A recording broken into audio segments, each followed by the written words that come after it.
नमस्कार प्यारे बच्चों, मैं अली सर अड्डा 247 के CUT हिंदी चैनल पर आप लोगों का स्वागत करता हूं। बच्चों, आज मैं आप लोगों के लिए आधुनिक इतिहास की प्रमुख तिथियां लेकर आया हूं, जो यूपी बोर्ड के मेरे प्यारे बच्चों के जो ऐतिहासिक घटनाक्रम का जो टॉपिक है उसमें काफी लाभकारी सिद्ध होने वाली है। तो बच्चों आइए फटाफट देर ना करते हुए हम लोग आगे बढ़ते हैं और उन तिथियों को जानते हैं जो आप लोगों की एग्जाम में आने वाली है। बच्चे, कौन कौन सी तिथि आने वाली है आप लोगों की एग्जाम में? तो सबसे पहले आप लोगों को जो तिथि देखने को मिलेगी आधुनिक इतिहास की सभी तिथियों में, ठीक है, 1498। बच्चे 1498 में क्या होता हुआ दिखाई देता है हम लोगों को? तो पुर्तगाली आते हुए दिखाई देते हैं। कौन आता है सबसे पहले? तो Vasco D gamma. Vasco D gamma हम लोगों को देखने को मिलते हैं। वास्को डी गामा हम लोगों को क्या देखने को मिलते हैं बच्चे? भारत आते हुए दिखाई देते हैं। पहला पुर्तगाली यात्री जो भारत हम लोगों को आते हुए दिखाई देते हैं। तो कौन थे? Vasco D gamma. ये आप लोगों से ऐतिहासिक घटनाक्रम में तारीख पूछी जा सकती है। 1600 आप लोगों से पूछी जा सकती है। इस समय क्या हुआ बच्चे? तो लंदन में ब्रिटिश ईस्ट इंडिया कंपनी की क्या की गई थी बच्चे? ठीक है, क्या की गई थी? तो स्थापना की गई थी। क्या की गई थी? ब्रिटिश ईस्ट इंडिया कंपनी की यहां पर स्थापना की गई थी। यह भी आप लोगों को अच्छे से आना चाहिए। 1608 में क्या हुआ था बच्चे? तो जो ईस्ट इंडिया कंपनी थी, ईस्ट इंडिया कंपनी, यह हम लोगों को कहां आती हुई दिखाई दी थी बच्चे? तो यह हम लोगों को भारत आती हुई दिखाई दी थी। जो कैप्टन हॉकिंस थे उनके नेतृत्व में हेक्टर नामक जहाज से सूरत पहुंची थी 1608 में। 1510 में क्या हुआ? तो 1510 में हम लोगों को देखने को मिलता है कि जो पुर्तगाली रहे, पुर्तगालियों ने यूसुफ आदिल शाह से, आदिल शाही वंश के एक राजा थे, ठीक है, उनसे गोवा को छीन लिया था। यह भी आप लोगों से पूछा जा सकता है बच्चे एग्जाम में। 1602 की बात करें, 1602 में क्या हुआ? तो डच ईस्ट इंडिया कंपनी की क्या की गई थी? तो स्थापना की गई थी। ठीक है, चलो अगला क्वेश्चन क्या आ रहा है इसमें आप लोगों का जो ऐतिहासिक घटनाक्रम का है बच्चे? तो 1739 में करनाल का युद्ध लड़ा गया था बच्चे। कौन सा युद्ध लड़ा गया था? करनाल का युद्ध लड़ा गया था। किस किस के बीच में लड़ा गया था ये? तो ये नादिर शाह और अहमद शाह अब्दाली के मध्य लड़ा गया था। किसके मध्य लड़ा गया था? तो अहमद शाह, नादिर शाह और हम लोगों को देखने को मिलता है मोहम्मद शाह रंगीला के बीच में यह युद्ध देखने को मिलता है। बात करें 1717 की, 1717 में क्या हुआ बच्चे? तो यहां हम लोगों को देखने को मिलता है कि जो ईस्ट इंडिया कंपनी थी, ईस्ट इंडिया कंपनी को एक मुगल बादशाह थे जिनका नाम था फारूक शेर, उनके द्वारा सुनहला फरमान प्राप्त हुआ था और इसी को ईस्ट इंडिया कंपनी के लिए मेग्ना कार्टा की संज्ञा भी दी जाती है। चले बच्चे, ये क्लियर इतनी तारीख? चलो अब 1616 बच्चे, ये आप लोगों के लिए होमवर्क है। ठीक है, चलिए अगली तारीख देखें। 1664 में क्या हुआ? 1664 में फ्रांसीसी ईस्ट इंडिया कंपनी की स्थापना। फ्रांसीसी ईस्ट इंडिया कंपनी की क्या देखने को मिलती है बच्चे? हम लोगों को स्थापना देखने को मिलती है। ठीक है, यही आप लोगों को बता रहा। 1757 में क्या हुआ? तो प्लासी का युद्ध यहां पे लिखना है आप लोगों को। ठीक है, प्लासी का युद्ध। 1764 में क्या हुआ है? तो 1764 में बच्चों आप लोगों को बक्सर का युद्ध बताना है। क्या बताना है? तो बक्सर का युद्ध बताना है। 1829 में क्या हुआ बच्चे? तो 1829 में सती प्रथा का अंत हुआ था। किसका अंत हुआ था? तो सती प्रथा का अंत हम लोगों को देखने को मिलता है। फिर बात करें 1856 में क्या हुआ? तो जो विधवा पुनर्विवाह अधिनियम है बच्चे, ये आया था 1856 में। ठीक है, किसके द्वारा पारित किया गया था? तो लॉर्ड कैनिंग के द्वारा इसको पारित किया गया था। ठीक है, 1722 में क्या हुआ बच्चे? तो 1722 में अवध राज्य की स्थापना हुई थी। कौन सा राज्य बना था? अवध। ठीक है, यही राज्य ऐसा था जो बफर स्टेट के तौर पर काम करता था ईस्ट इंडिया कंपनी के लिए। ठीक है, कब बना था? शहादत खां के द्वारा 1722 में स्वतंत्र अवध राज्य की नींव डाली गई थी। 1740, ये भी आप लोगों के लिए एक ऐसी तारीख यहां पे लिख देता हूं बच्चे। ठीक है, ये भी आप लोगों को ढूंढ के याद रखना है। ठीक है, कुछ तारीख मैं आप लोगों को भी दे रहा हूं, ठीक है, होमवर्क के लिए। चलो 1765 में क्या हुआ बच्चे? तो 1765 में सुनना आप लोग, यहां जो 1764 में बक्सर का युद्ध लड़ा गया था ना बच्चे, तो इस युद्ध में कौन कौन लड़े थे? तो इसमें 3 शक्तियां लड़ी थी। इसमें शाह आलम सेकंड लड़े थे, इसमें अवध का राजा हम लोगों को देखने को मिलते हैं शुजाउद्दौला देखने को मिलते हैं, और एक मीर कासिम। तो बच्चे जो जो लोग यहाँ पर हारे थे ना, उन सबको रॉबर्ट क्लाइव के साथ में इलाहाबाद की संधि करनी पड़ी थी। तो यहाँ आप लोगों को इलाहाबाद की संधि लिखनी है। क्या लिखनी है बच्चे यहाँ पर आप लोगों को? 1765 में इलाहाबाद की संधि यहाँ पर लिखनी है। चलिए अगली तारीख 1799। ठीक है, यहाँ पर बच्चे चतुर्थ आंग्ल मैसूर युद्ध लड़ा गया था। टीपू और जो वेलेजली हम लोगों को देखने को मिलते हैं, उन दोनों के बीच में यहाँ पर लड़ा गया था। ठीक है, टीपू सुल्तान यहाँ पर मारे गए थे। ठीक है, ये आप लोगों को लिखना है। 1818 में क्या हुआ बच्चे? तो 1818 में थर्ड आंग्ल मराठा युद्ध लड़ा गया। इसी 1818 में ही थर्ड आंग्ल मराठा युद्ध का परिणाम यह हुआ कि मराठा राज्य को हमेशा हमेशा के लिए समाप्त कर दिया गया लॉर्ड हेस्टिंग के द्वारा। चलिए 1761 की बात करें बच्चे तो पानीपत का थर्ड युद्ध लड़ा गया। कौन सा युद्ध लड़ा गया? तो पानीपत का थर्ड युद्ध हम लोगों को देखने को मिलता है। यह भी आप लोगों को यहाँ पे क्या करना है, अच्छे से बताना है। चलो 1782 की बात करें बच्चे तो प्रथम आंग्ल मराठा युद्ध सालबाई की संधि हम लोगों को यहाँ पर देखने को मिलती है। ठीक है, कौन सी संधि देखने को मिलती है? तो सालबाई की संधि आप लोगों को यहाँ बताना है। 1793 में हम लोगों को क्या देखने को मिलता है? तो 1793 में हम लोगों को बच्चे एक 1793 में स्थायी बंदोबस्त जो लॉर्ड कॉर्नवालिस के द्वारा शुरुआत की गई थी उसके बारे में आप लोगों को यहां पर क्या करना है, लिखना है। चलिए बच्चे अगला क्वेश्चन देखें हम लोग। अगले पेज पे क्या आ रहा है आप लोगों के लिए? तो अगले पेज पे आप लोगों के लिए आ रहा है 1773। 1773 में क्या हुआ था बच्चे? तो ईस्ट इंडिया कंपनी या ब्रिटिश संसद के द्वारा, ठीक है, ईस्ट इंडिया कंपनी को रेगुलेट करने के लिए रेगुलेटिंग एक्ट लाया गया था। क्या लाया गया था 1773 में? Regulating act. यही आप लोगों की तारीख के अंदर लिखना है।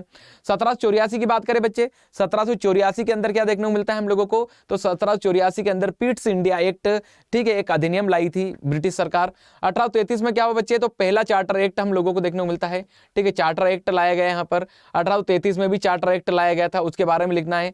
ठीक है, 1858 में भारत शासन अधिनियम आया था। यह पहला भारत शासन अधिनियम था।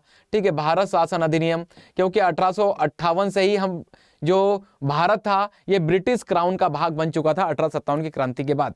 ठीक है, चलो 1885 में क्या हुआ बच्चे? तो कांग्रेस की स्थापना हुई थी। किसकी स्थापना हुई थी? कांग्रेस की स्थापना। ठीक है, 1872 की बात करें, 1872 क्यों इंपॉर्टेंट है? तो ये क्वेश्चन आप लोगों को दे रहा हूं बच्चे। ठीक है, 1872 किसको दे रहा हूं मैं? आप लोगों को दे रहा हूं, पता करें अच्छे से इसके बारे में। 1881 की बात करें तो 1881 में हम लोगों को क्या देखने को मिलता है? तो 1881 में पहली बार हम 1881 में नियमित तौर पर जनगणना होने लगी। नियमित तौर पर क्या होने लगी थी बच्चे? जनगणना होने लगी थी। ठीक है, जनगणना हम लोगों को देखने को मिलती है। तो बात ये आती नियमित तौर पे, तो पहली बार जनगणना कब हुई थी? तो पहली बार जनगणना 1872 में हम लोगों को देखने को मिलती, लॉर्ड मेयो के समय में। चलो मैंने ही बता दिया आप लोगों को। ठीक है, चलिए अगली बात करें बच्चे 1784। 1784 और क्यों इंपॉर्टेंट है बच्चे? ऊपर भी, ठीक है, 1784 की बात करें, यहां पे भी मैंने लिखा दिया, यहां भी फिर से आ रहा है। तो पता करें कि यहां पर डबल लिखा है तो इसका मतलब क्या है? तो ऐतिहासिक घटनाक्रम आप लोग मोबाइल पर सर्च करें और पता करें कि 1784 में क्या हुआ था। ठीक है, चलिए अगली ऐतिहासिक घटना 1830। ठीक है, 1830 को हम लोगों को कौन सी ऐसी घटना देखने को मिलती है बच्चे? तो हम लोगों को 1830 में अंग्रेजों के द्वारा दास प्रथा का उन्मूलन किया गया था। दास प्रथा, ठीक है, कौन सी प्रथा? दास प्रथा। नरबली प्रथा हम लोगों को देखने को मिलती है कहां पे? नरबली प्रथा। नरबली प्रथा कहां उन्मूलन किया गया था? तो 1843 में। 1857 में क्या हुआ था? 1857 की क्रांति हुई थी। यहाँ क्या हुई थी बच्चे? 1857 की क्रांति। 1854 में क्या हुआ था? Wood dispatch. वुड डिस्पैच, ठीक है बच्चे, ये शिक्षा से संबंधित था। इसे ही शिक्षा का मेग्ना कार्टा कहा जाता है। किसको? वुड डिस्पैच को। आगे बात करें अगली तारीख 1828। 1828 को क्या हुआ था बच्चे? तो 1828 को राजा राम मोहन राय के द्वारा ब्रह्म समाज की स्थापना की गई थी। क्या की गई थी बच्चे? तो ब्रह्म समाज की स्थापना की गई थी। ठीक है, 1875 में क्या हुआ था? तो दयानंद सरस्वती के द्वारा आर्य समाज की स्थापना की गई थी। कौन से समाज की स्थापना की गई थी? तो आर्य समाज की स्थापना की गई थी। 1897 में क्या हुआ बच्चे? तो 1897 में स्वामी विवेकानंद के द्वारा रामकृष्ण मिशन की शुरुआत की गई थी। ठीक है, रामकृष्ण मिशन इनके द्वारा चलाया गया था। रामकृष्ण मिशन इनके द्वारा क्या किया गया था बच्चे? तो प्रारंभ किया गया था। ठीक है, चलिए 1907 में क्या देखने को मिलता है बच्चे? तो 1907 में कांग्रेस के अंदर विभाजन हुआ। ठीक है, नरम दल और गरम दल बने थे। यह भी आप लोगों से एग्जाम में पूछा जा सकता है। ठीक है, अगला 1869, यहां गांधी जी का जन्म हुआ था बच्चे। क्या हुआ था गांधी जी का? 2 अक्टूबर, ठीक है, 1869 को गांधी जी का जन्म हुआ था। यह भी आप लोगों से एग्जाम में पूछा जा सकता है। ठीक है, 1915 में क्या हुआ था? 1915 में अफ्रीका से लौट के गांधी जी वापस कहां आए थे? भारत आए थे। ठीक है, यह भी आप लोगों से पूछा जा सकता है। ठीक है, 1920 में क्या हुआ बच्चे? तो 1920 में असहयोग आंदोलन हम लोगों को देखने को मिलता है। क्या देखने को मिलता है? तो असहयोग आंदोलन हम लोगों को देखने को मिलता है। आगे बात करें 1925 क्यों इंपोर्टेंट है हम लोगों के यहाँ पर? तो 1925 को ही हमारे यहाँ के जो क्रांतिकारी थे, चाहे वो भगत सिंह हो, ठीक है, अशफाक उल्लाह खां जैसे लोग हों, इनके द्वारा काकोरी घटना को अंजाम दिया गया था। तो बच्चों काकोरी कांड हम लोगों को देखने को मिलता है। कब की बात है ये? ठीक है, तो 1925 की। 1911 में क्या है बच्चे? तो 1911 के अंदर बच्चे 2-3 इंसिडेंट मिलेंगे आप लोगों को। इसी 1911 को बंग भंग आंदोलन, जो आंदोलन चल रहा था उसकी समाप्ति हुई थी, बंगाल विभाजन रद्द किया गया था। और तो और जो कांग्रेस का अधिवेशन था 1911 का कलकत्ता अधिवेशन, इसी के अंदर पहली बार हम लोगों को देखने को मिलता है कि जन गण मन गाया गया था। ठीक है, ये सारी चीजें आप लोग लिख सकते हो यहाँ पर। 1924 में क्या हुआ बच्चे, तो 1924 में जो कांग्रेस का अधिवेशन हुआ था, ठीक है, कहाँ देखने को मिलता है, कर्नाटक के अंदर। हम लोगों को इसकी गांव का नाम मैं नहीं बता रहा आप लोगों को, ठीक है। गांधी जी ने इस अधिवेशन की क्या की थी बच्चे, तो अध्यक्षता की थी। चलो बात करें 1939 की। 1939 में क्या देखने को मिलता है, ये भी कांग्रेस का अधिवेशन है। ये कहाँ अधिवेशन हुआ था, तो ये त्रिपुरी के अंदर देखने को मिलता है। और इसमें विवाद हुआ था इस अधिवेशन के अंदर, ठीक है। सुभाष चंद्र बोस को, ठीक है, अध्यक्ष चुने जाने के बाद उनको त्यागपत्र देना पड़ा था गांधी जी की नाराजगी के बाद, ठीक है। ये आप लोगों को बताना है। 1905 की बात करें, 1905 में बंगाल विभाजन हुआ, आप लोगों से पूछा जा सकता है और आप लोगों को यहाँ पर लिखना है बच्चे।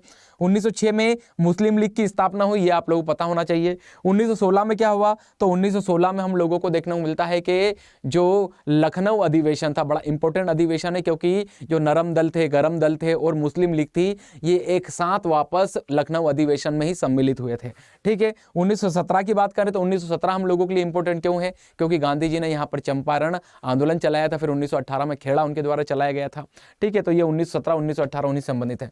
1919 में क्या संबंधित है बच्चे, तो 1919 में हम लोगों को रोलेट एक्ट देखने को मिलता है। क्या देखने को मिलता है, रोलेट एक्ट लाया गया था ईस्ट इंडिया कंपनी के द्वारा, उस पर आप लोगों को लिखना है। 1930 क्यों इंपॉर्टेंट है, तो गांधी जी के द्वारा सविनय अवज्ञा आंदोलन यहाँ पे क्या किया गया था, प्रारंभ किया गया था, ठीक है। 1932 की बात करें तो 1932 में हम लोगों को, ये भी तारीख बड़ी इंपॉर्टेंट है बच्चे, ठीक है। यहाँ हम लोगों को देखने को मिलेगा कि सांप्रदायिक पंचाट और जो पूना, जो हम लोगों को पूना पैक्ट देखने को मिलता है गांधी और अंबेडकर के बीच में, ये दोनों ही 1932 की घटना है, ठीक है। 1942 में भारत छोड़ो आंदोलन देखने को मिलता है बच्चे, ठीक है। और कैबिनेट मिशन 1946 और 1947 में भारत शासन अधिनियम 1947 हम लोगों को देखने को मिलता है। 1947 में ही हम लोग भारत और पाकिस्तान दो अलग अलग यहाँ पर राष्ट्र बने थे।